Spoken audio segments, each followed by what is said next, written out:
My name is Ann Patchett. This is the Dutch House. I've had readers say to me, this book has really helped me to think about the grudges and the angers I have from my own childhood and how I have lugged them through my life. And that sort of both surprised me and pleased me. I was like, oh wow, if there's some therapeutic quality to this book I hadn't recognized, that's really great. Here are the damages of holding on to the hurts of your childhood.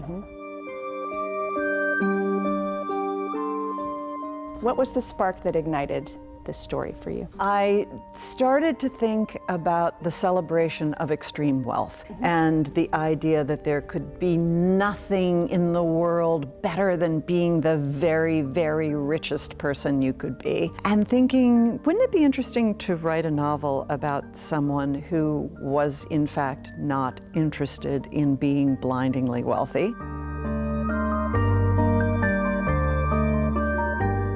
What was it like living with Danny and Maeve in your head? It's interesting because I hadn't written a first-person narrator in such a long time. And it's very different to write in first person. Yeah. Because once you get the voice, that is the voice in your head all the time, and it kind of follows you around. It was very easy for me to write from Danny's perspective because Danny is the picture of entitlement. Everybody likes him, but everything is done on his terms. He is held up by a cast of women, and he has no idea that he's held up by a cast of women. And strangely enough, I've met men like this before in my life, and I was able to draw on that knowledge with no problem whatsoever.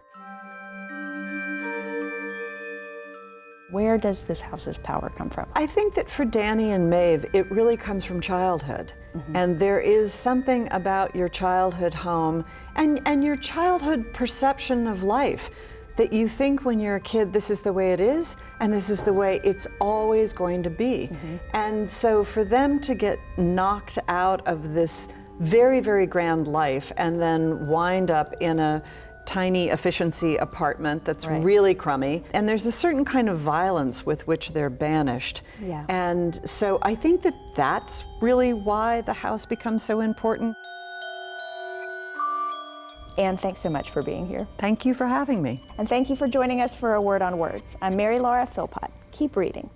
The thing is, when I write a book, it often takes me 2 or 3 books to work through all the issues I'm interested in. There's always something that carries through from one book to another.